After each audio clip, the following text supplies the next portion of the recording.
We will let more participants.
We will let a few more participants join and start at around 7:05 p.m.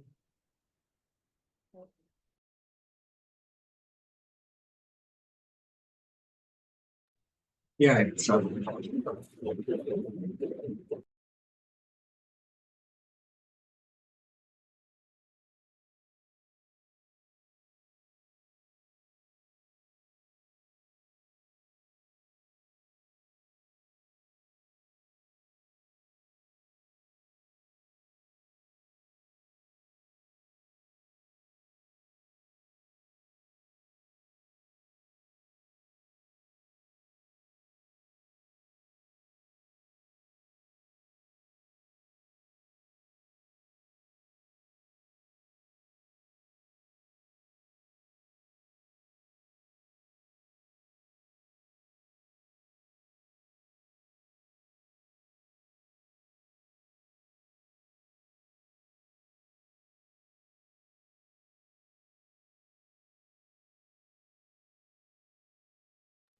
Is the presentation on my screen visible? Yeah, your presentation. Yes.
Okay, I guess we shall start the meet. Let's meet.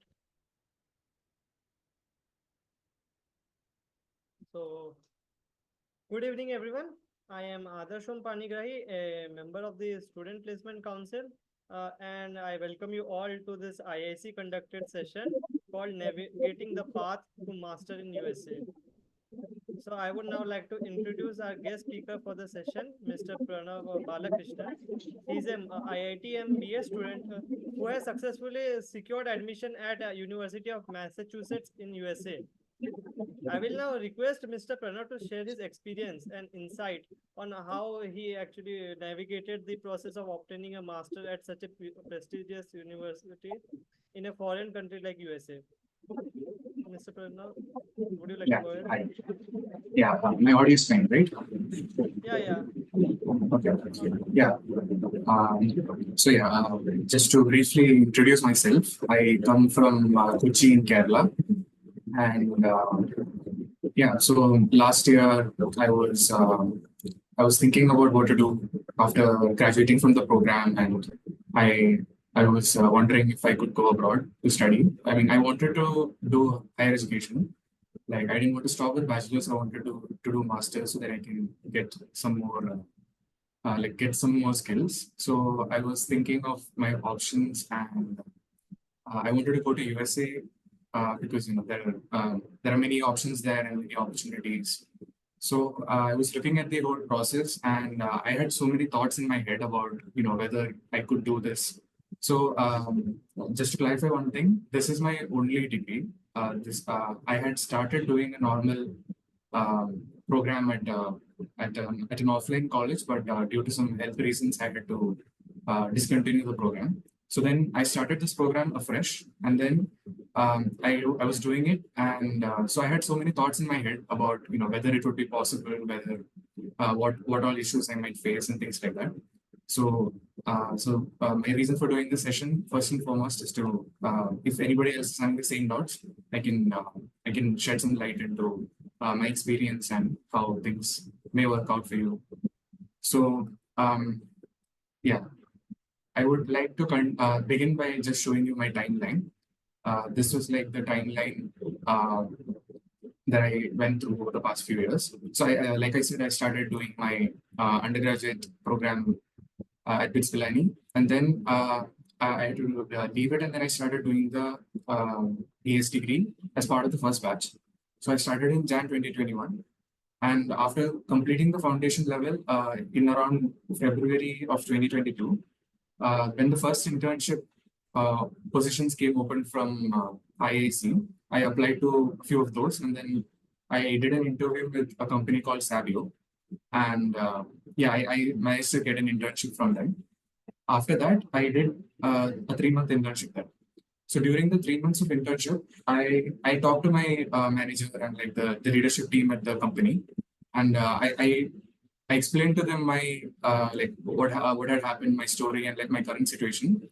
So I told them that so I'm doing the degree online. It's fully online. So if given an opportunity, I can actually work there full time and pursue this degree on the side. So so during the internship, I managed to convince them to let me do that. So they offered me a full time role as a data scientist at the Hyderabad office. And then yeah, so in August 2022, I started working there. And I got around, I kept working there. And in March 2023, I had made up my mind in going for masters in USA. So I talked to my manager again, and we had a conversation. And after that, the thing is, I started degree level. On top of that, I had to prepare for things like GRE and also like the applications and things like that. So I decided to pursue this full time, as in preparation for the masters as well as the degree courses. I wanted to put in more effort. So I resigned from the company, and then I started preparing for the masters. And over the next few months, I prepared as much as I could. And then I gave GRE in August. And yeah, so GRE and TOEFL, I gave both of them in August. September onwards, so most application portals open around late August or early September. So as soon as the application started, I applied to most places. And I got decisions over the upcoming months, like December, January, February, I got most of the decisions. And finally, I received admission at University of Texas, Dallas, Arizona State University, Indiana University, Bloomington, and University of Massachusetts, Amherst. All of these programs, I got admission for MSCS. And so the previous term was my final term. I will be graduating soon. And I will be going for masters in the fall semester. So classes will start on September. And yeah, so this was my timeline. Yeah, and so I just thought that I could share some tips regarding things that I had to do. Yeah, so starting with GRE and TOEFL. Yeah, so many universities say that GRE is optional. Like you don't have to necessarily submit it, and they say that it's optional. But if you have if you have time and like if you can do it, it's better to just give GRE And even if it's optional, since if you manage to get a good score, then it shows that you have, it's like an additional plus points. If you have some flaws in your profile, the GRE can actually balance it out a little bit. So even if it's optional, give it. Then like in general tips for GRE is it's like maths is relatively easy, but there's like a time limit. So there might be 20 minutes for a section. 20 minutes, maybe 20 questions. So you might get like 1 minute per question. So even if the question is easy, you might make silly mistakes. So that was happening to me. So it's better to practice the mock tests and like do math. Otherwise, maths, the questions as such are not that challenging. Now, English is very like relatively difficult. It's the hard part of GRE. There is like some logic involved, and like there are tricks to solve these questions, and you also like they will ask a lot of new words that you probably never heard. So for all these reasons, you have to GRE English, you have to prepare properly. Maybe spend 30 minutes every day. Like you might get these cards with new words and like their meanings. Maybe like try to memorize as many words as possible, and then so buy the official book if possible, and solve the book, the English and the math section to get some practice. And then they have a few mock tests available. Do the mock test because so they'll be the most accurate. They're like almost very similar to the actual GRE test. So if you do the mock test, you'll get good practice and the timing of the questions, the format, and like how things go and all those things.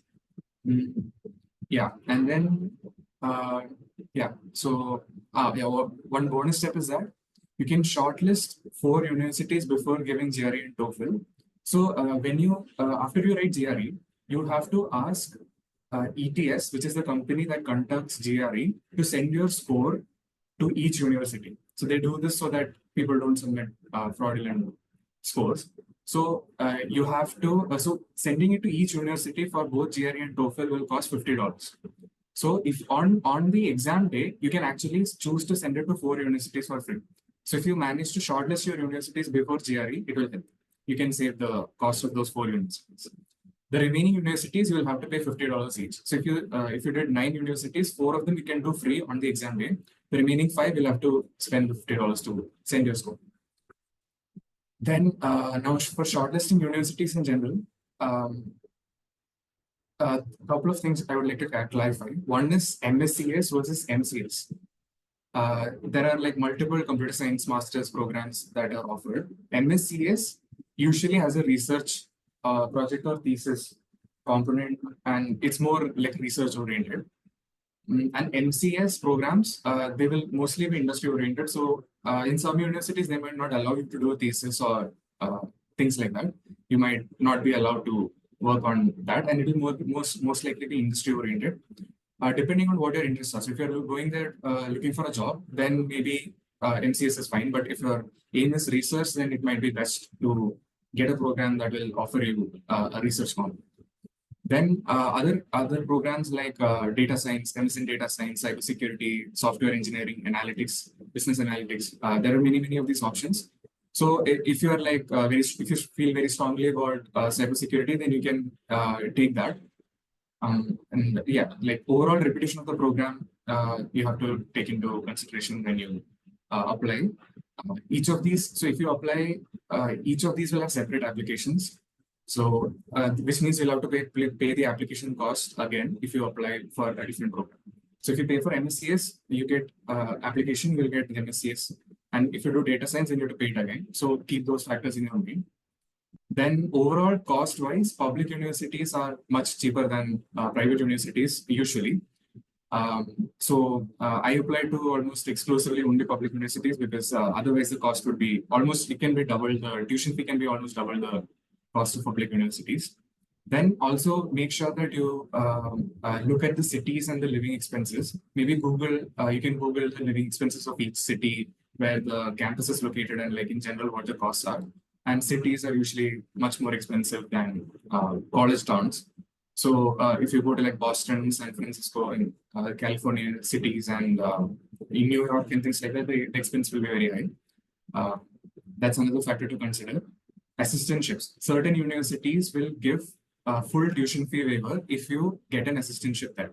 Like teaching assistant, research assistant, sometimes grader positions. It depends. It varies university to university. Each university might have a different thing. So if you look at their program website, they usually mention it very clearly there, or in the student handbook. Some universities do not allow master students to do any assistantship. So these are also factors. Some universities only give stipend, no waivers. This is also a factor to keep in mind, because if they waive the tuition fee for a semester, that's a very big amount. So again, it comes back to the cost point.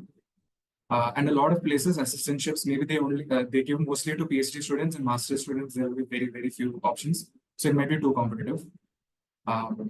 Then location. So if you go to tech hub, like let's say maybe even a lower ranked college, but if it's in like California, right, very close to the tech scene, then you might have a better chance of getting jobs.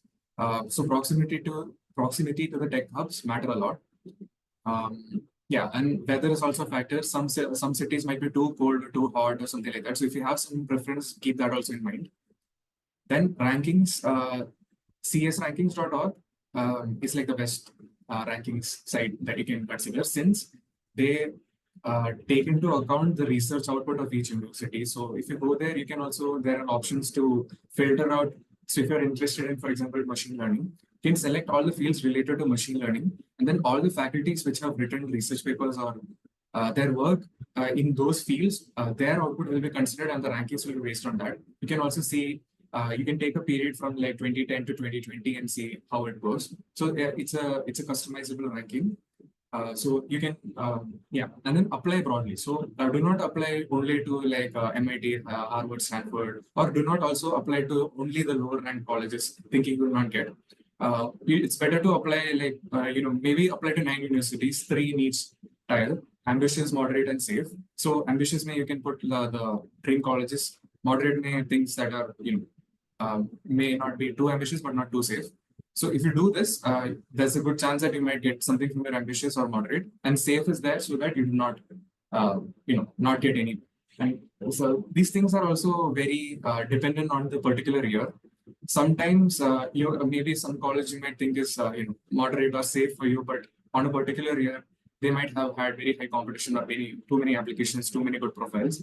So there's a lot of luck involved in this. So it's better to apply broadly across different states and different rankings. And just to clarify on the cost, for me, on average, each application costs $100. And additionally, you would have to spend $50 to send the GRE and TOEFL scores, as mentioned in the previous slide. Yeah. So the next point is SOP and LOR. So in the SOP, so this is actually like one of the most important parts of your profile. If you write a very good SOP, even if you have some deficiencies, you might actually, the people who are reading your application might still consider you. Yeah, so do not just simply, write all the things in like a point by point robotic way. Try to turn it into a story, try to talk about it and like build a narrative explaining why, what your journey was, why you were doing this, and things like that. Another point to consider is that each university try to make it specific to each university. So don't just copy paste the same thing for each university. The application, people who check your application might not like it that much if they feel that you've just copy pasted this for all the universities. So that is another point to keep in mind. Yeah, and talk about like when you talk about each university, maybe go through each professor's profile. So this is something I did. I would go to the the computer science department website of the particular university, and then I would see each of the professors. And then I would go and see what research they do, what topics they're working on, what research labs are there, and what is most I had some particular research interest, so I look at whether what the professors are doing and where there is similarity, and then you can talk about that in your SOP. And the most important thing for SOP is that you have to say you have to talk about everything. So, for example, if you have some deficiency in your profile, so for me, I had dropped out from college, and that was like a negative point, I feel. So I actually talked about it in length. I gave like a big paragraph describing the situation and the events and like how things went and what I did to make it better. So this is very important because if you don't talk about it, they will eventually understand. They will see your transcripts or they will see your things and they will understand that there's something wrong and it's better to present it beforehand itself. So once you submit the application, you cannot talk to them. There is no like in-person interview or anything like that for any place I did. For master's level, usually there are no interviews. So your SOP is basically your interview. So in that, yeah, talk about all your good points and your bad points, and that will usually help. Then another thing is I spent like a couple of months on the SOP. So I wrote it and then I kept thinking about it. Then I made some changes and then I made some changes. And this process went on for a couple of months. I showed it to my parents. I showed it to a few of my friends. And I worked on it over and over again. And over a couple of months, it became good enough for each of the universities. So spend some time with it and it will help you out in the application. Great. As for LORs, you can either get it from your managers. Like if you have some work experience, you can get it from your company. You can talk to your managers, directors, like the people who you have closely worked with, or else you can get it from professors. One important point is that ensure that whoever is giving you a recommendation has worked with you, at least like on a project, so that they can say. So if you go to a professor and ask him to give you an LR, and he just says that, okay, this person was there in my class, he did well in my class, he got a good grade, that does not really help your application all that very much. Because in the application, they want to see your your work. They want the recommendation about your work. So if you work with so maybe a manager might be better than a professor who doesn't know anything about you or who you haven't interacted with. So you can also talk to your recommenders and help them, give them pointers as to like what all you want to include. Maybe you can send them like a couple of sample LORs that you found in the internet and show them that maybe this is how things have been. Like, there's no need to be shy or like anything. I mean, professors usually they would have given recommendations to many students, so they would know how this goes. But maybe sometimes managers at your companies, maybe they are not that familiar with writing recommendation letter for universities. So there's no shame in talking to them about it. And yeah, LOR is also very important because it's again an additional signal that you can that is there in your profile. And yeah, so that's all the tips I have.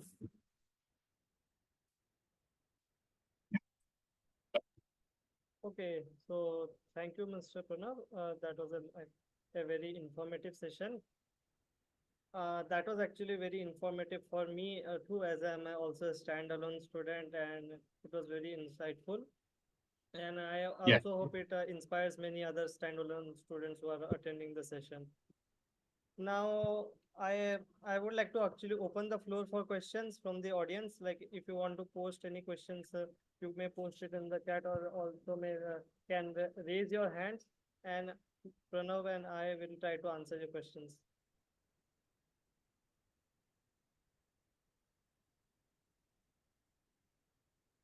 So actually, we already have a question. So somebody, Vedang Gosavi, has asked hello, I am looking for MS in the. Okay, you want to speak with Vedang? Yeah, you may go.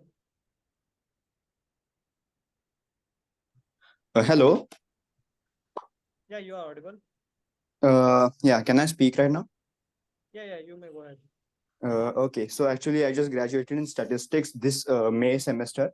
I haven't really got my degree yet, but I'm planning to do something in data science with the perspective of statistics.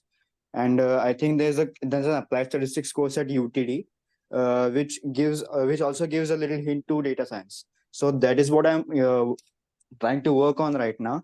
But the main problem is the fees at UTD. It's like I think $44,000 a year. So it sums to around $88,000 in 2 years for the masters. So I was wondering about the scholarship processes, like even the private ones for that matter. So do you know anything about this? Yeah. So scholarship usually is very hard to get, and so it varies university by university. If you apply, for example, to UTD, they usually give out the scholarship along with your application letter. But for that, you have to like your profile. It's usually very competitive, and like maybe if there's a batch of like let's say 200 people, maybe like 10 people get it. So the odds are like not on your side. And another thing to consider is usually, so I was saying in that slide that if you consider other programs like data science, cybersecurity, software engineering, these tend to generally be slightly costlier because they're more industry oriented. So, and in general, if you take a research oriented program, an MSCS which has a research program, which usually has a lower cost. So that is one factor to consider.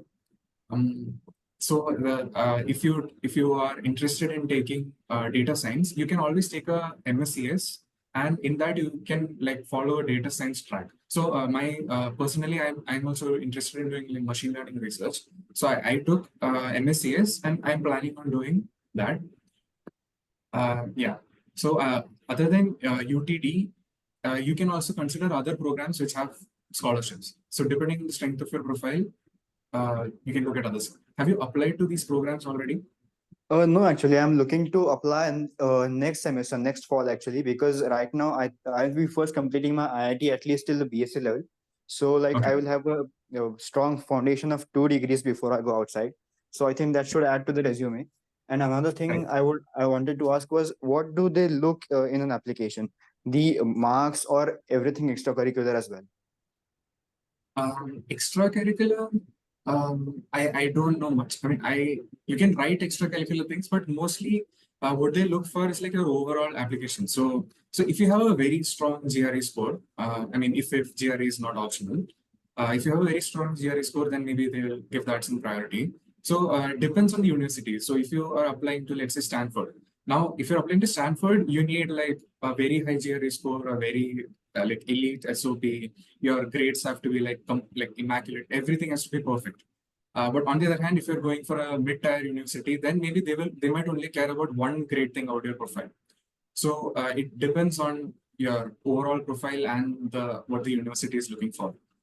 Yeah, so extracurriculars definitely mentioned. So in my SOP, I did mention all the extracurricular achievements I had during my school days as well as at other times. It's a good point to mention, but usually if the extracurricular is related to your, for example, you say data science. So if you have won some sort of hackathon or something like that, then that is definitely going to help your application. But if it's something like you're good at singing or something like that, that might not be that important for Uh, no, it MSc was exam. actually an academic extracurricular. For example, we just fell one place short of publishing our research paper at the Southeast Journal. So, but we do have a second prize for the research paper. So, will that be valid? Yeah, In just definitely. an That will, example. yeah, talk about it in your SOP. Like you can devote like one paragraph in your SOP, talk about that entire process, talk about how prestigious it was, and talk about how close you came, and describe the project. So that can actually that actually matters a lot. So the SOP, like I was saying, SOP is one of the most important parts of your resume because I feel that they because see universities. So let's say a professor in UTD is checking your application. So there are so many colleges in India. There are so many colleges all around the world. They might not personally know what college you're coming from, and then so your grades depend on your university. So they do take these things into consideration. But at the end of the day, if you have a good SOP and if you're able to present a good story and a narrative, and that actually matters a lot. So this extracurricular thing you were saying, it will definitely help you stand out. Okay. For UTD specifically, how much waivers or scholarships are there, at least for this field? So if you can get so assistantship, if you manage to get an assistantship at UTD, then I think they will give you some sort of stipend or waiver. I do not exactly remember, but again, that's the problem. If you do data science, I don't know much about data science because I didn't apply anywhere for data science. But for CS, I think there was a assistantship. I'm not exactly sure. So you should go to so you can search for UTD's MCS or MSDS program website. You can also search for the student handbook, and in that they will clearly mention where how the stipend or assistantship program works. They have dedicated scholarships. So after you get admitted, so sometimes they will give you scholarship along with your admit letter. Some other times they might give you they will there's like in Jan, like, so you get the admit in let's say December, and the class starts in next year, September. So in between, there might be different scholarships that come. So you can apply to it separately, and then maybe you will get one of the scholarships. But those are not exactly guaranteed, and again, those will be very competitive. So UTD in particular, yeah, it depends on the program also. Okay. So there's no specific limit or means even for private scholarships, what is the criteria? Can you please say? Yeah, criteria is their overall profile. So yeah, I think they would be like, okay, the top 10 applications we have seen this year, which are the 10 best applications, and then we give it to them or something like that. There's not the I don't actually know the criteria, but based on what I know, I think it's like the best of the best applications get the scholarship. Okay. That's it from my side for me. Thank you. Okay, so let's move on ahead with next question. So somebody also has asked, like, is LOR necessary? Like, what if they have already graduated a year back, and how do they get that LOR from that institution? It's asked by Ishan Patel. Yeah.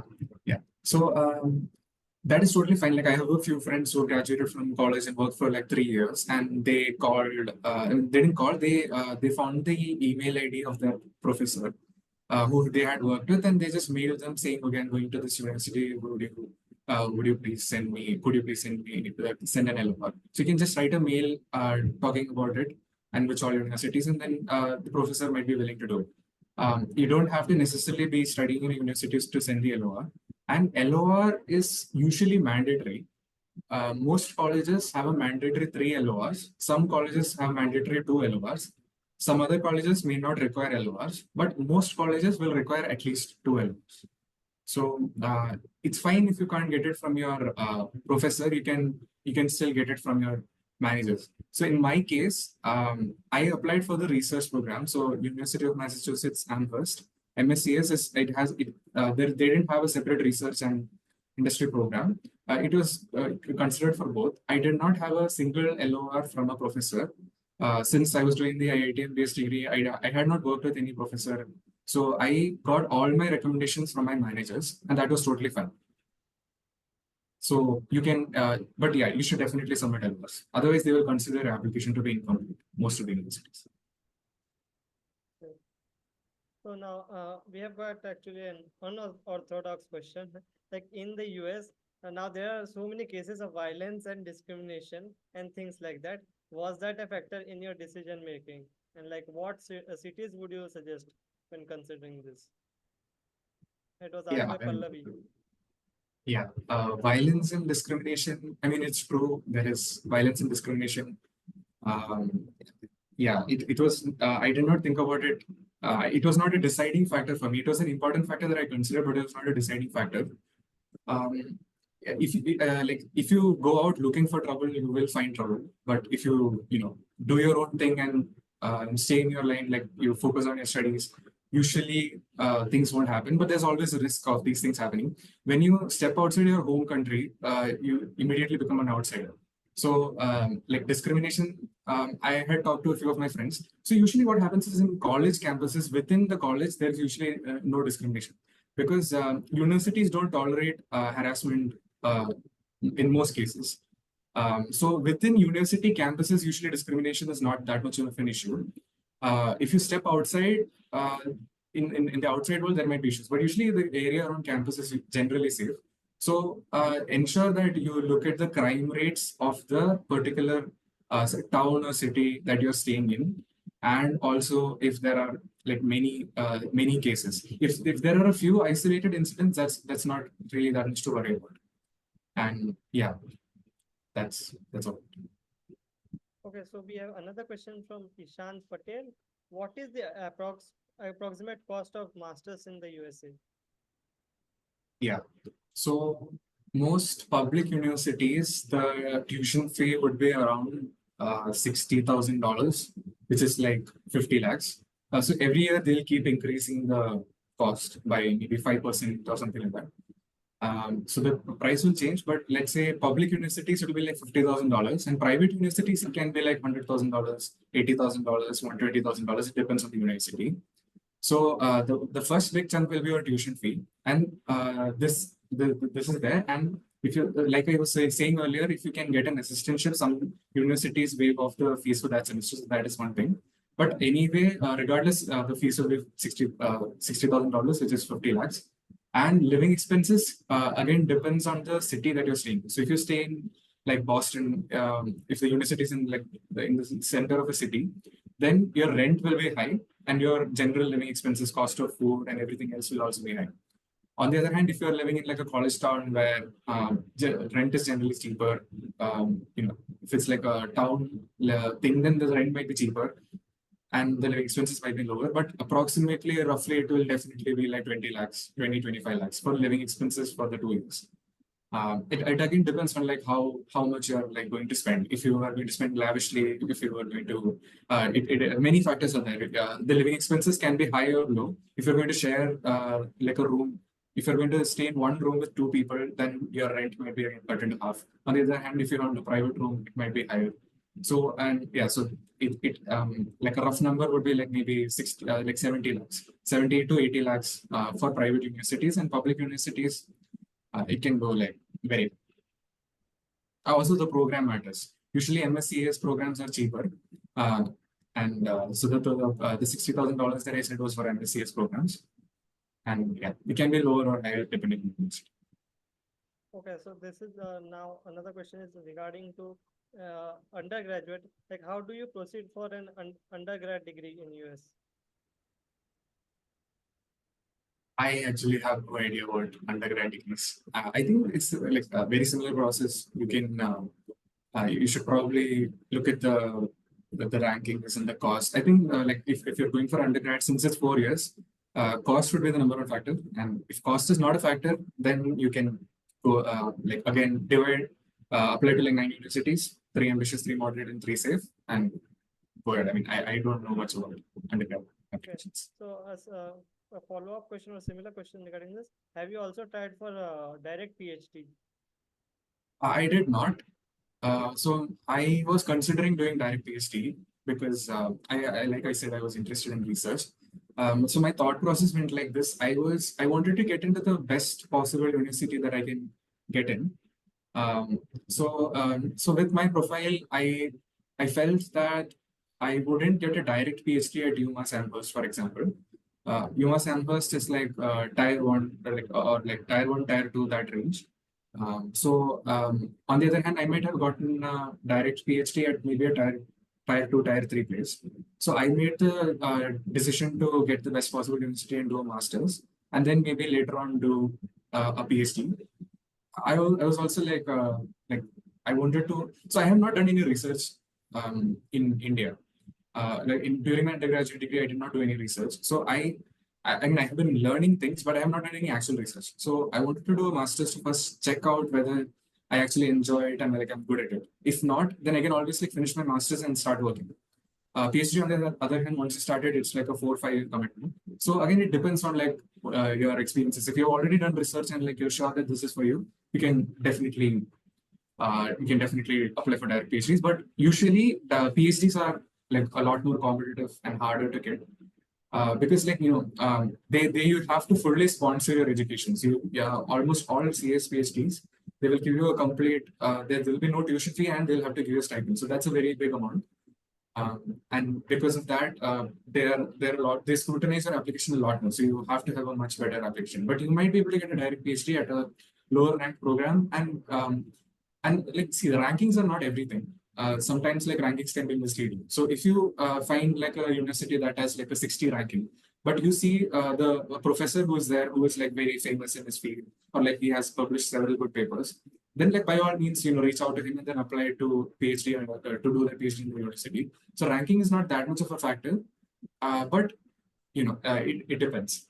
Or like consider everything and then do what's best for you. Yeah, so we have a similar question regarding it. Means like when you are shortlisting for an institute, how do you compare them with the Indian ones? Like, is a mid-tier US college a better from MS than our other IITs? Yeah. So the question, like, so Yeah, so IITs are great, and like the top IITs are maybe as good as like anything in the US. Like the best of the best of the West IITs will be like amongst the best in USA. So the factor, so the thing is different. The market in USA is bigger because all the tech companies are headquartered there, and they have many more branches there. So there are many more job options. And when it comes to research, in especially in CS, there are a lot more universities there, and there's a lot of research happening there.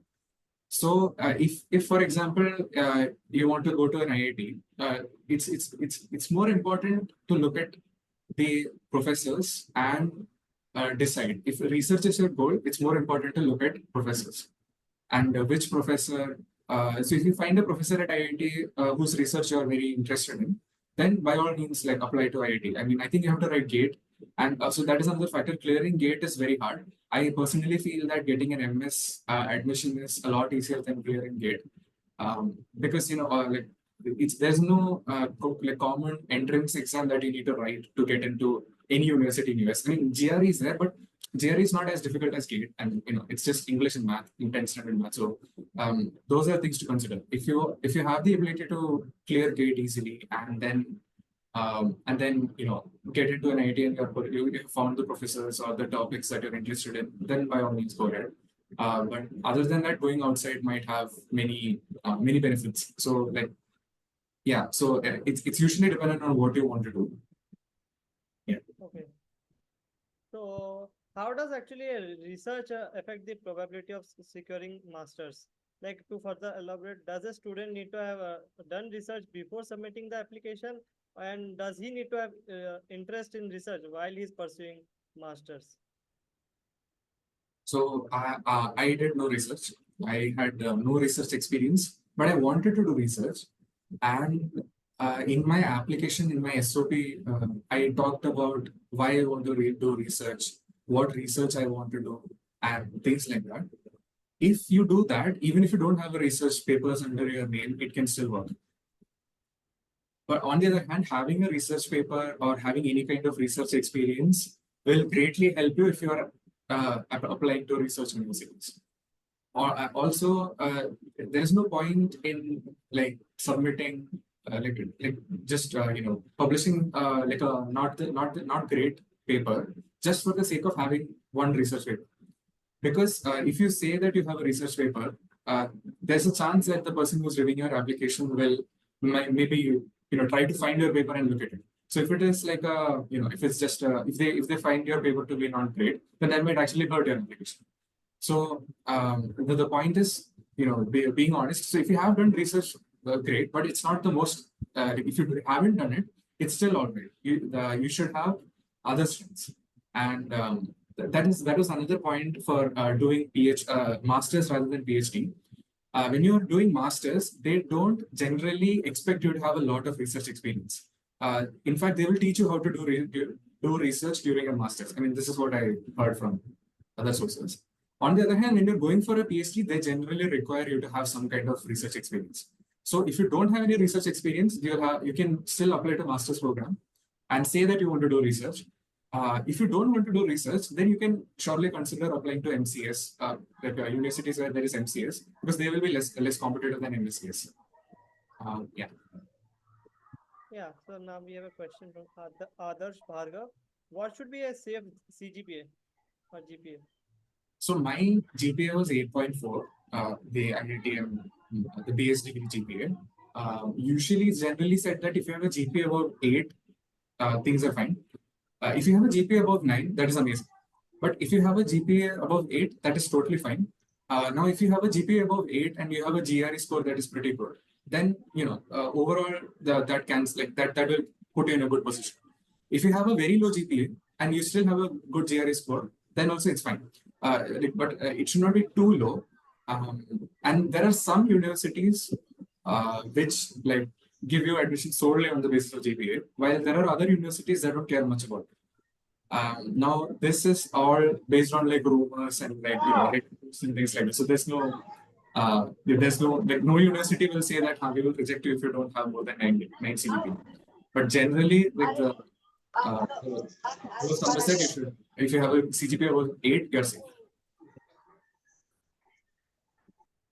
Okay, so now we have another question from Kuldeep Singh Rathod. Like, did you consider other countries like Germany, where they provide free education, I guess, and Europe or UK and Australia?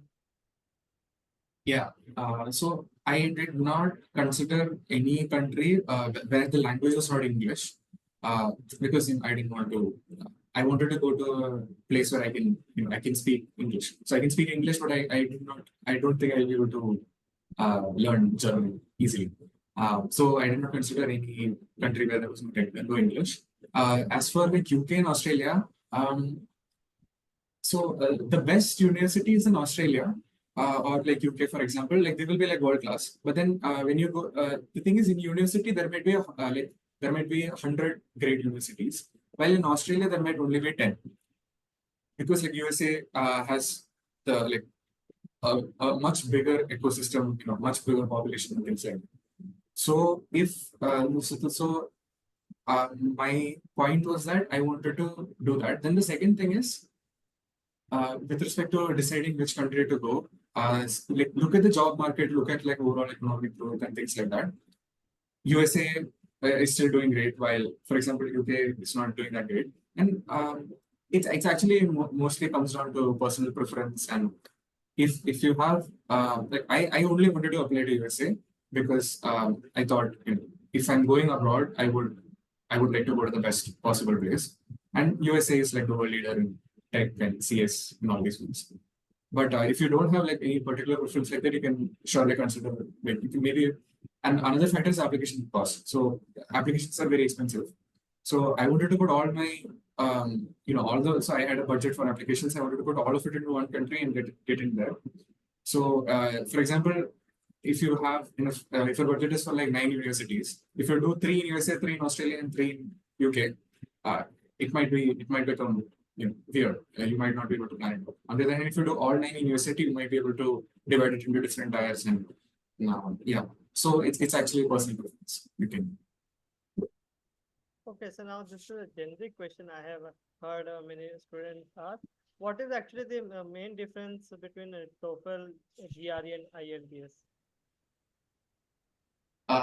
So TOEFL and IELTS are basically, I think, equal. They're the same. In USA, most people do TOEFL, but all other countries like Canada, Australia, UK, I think IELTS is equally valid.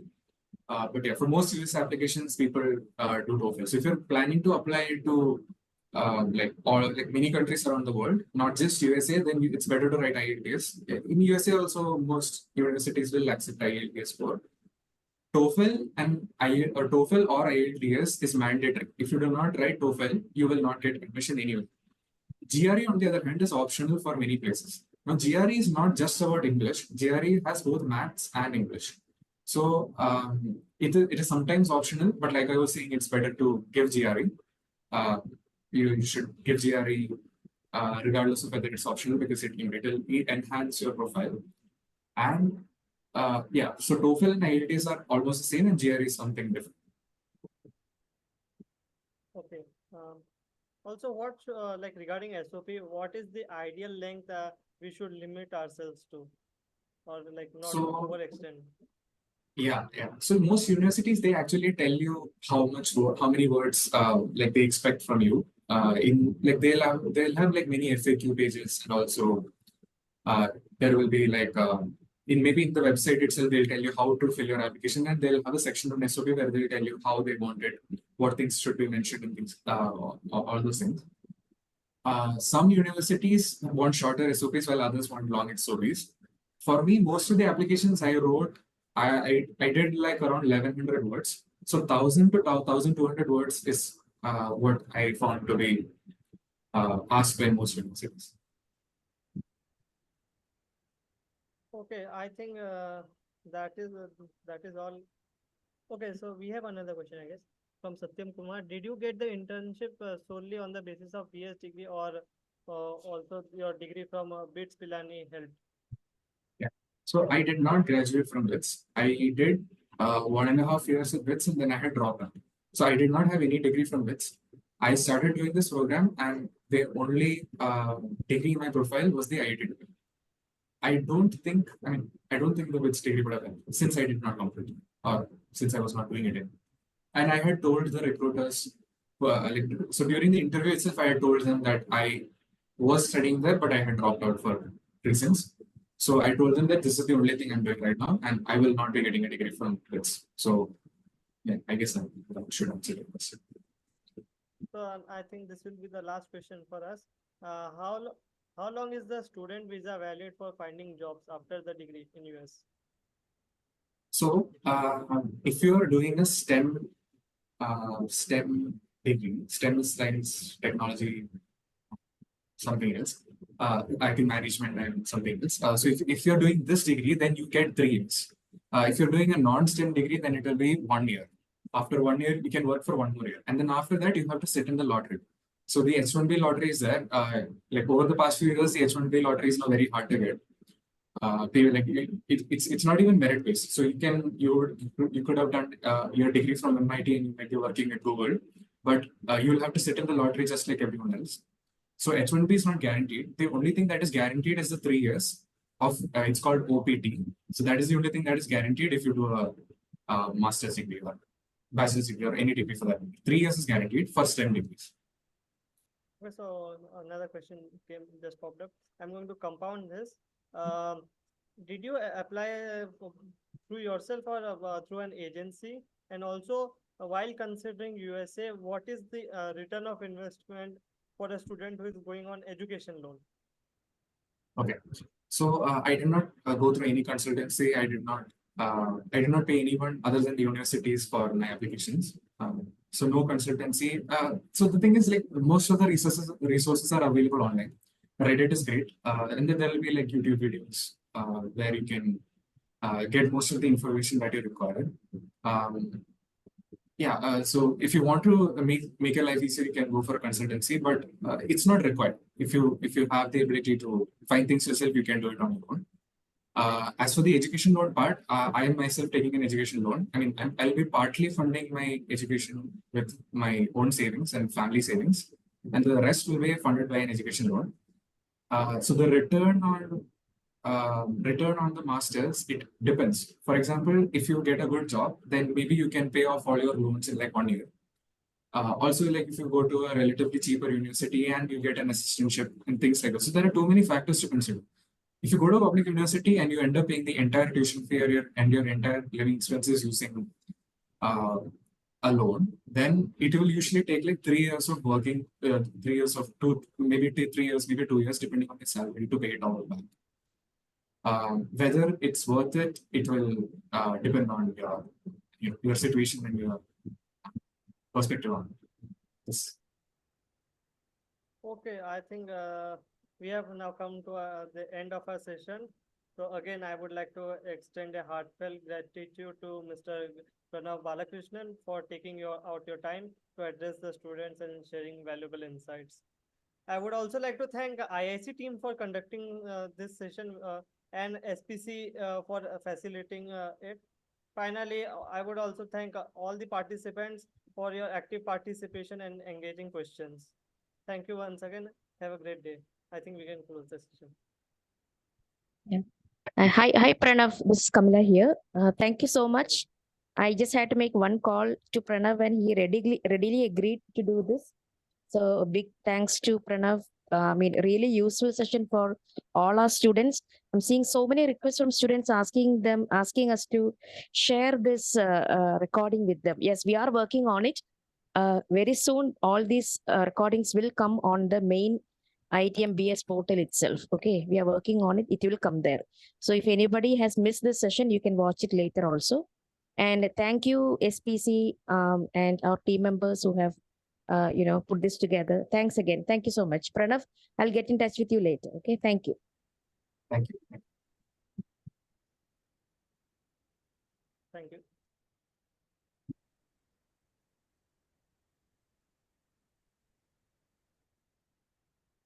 Yes, we can end the show now.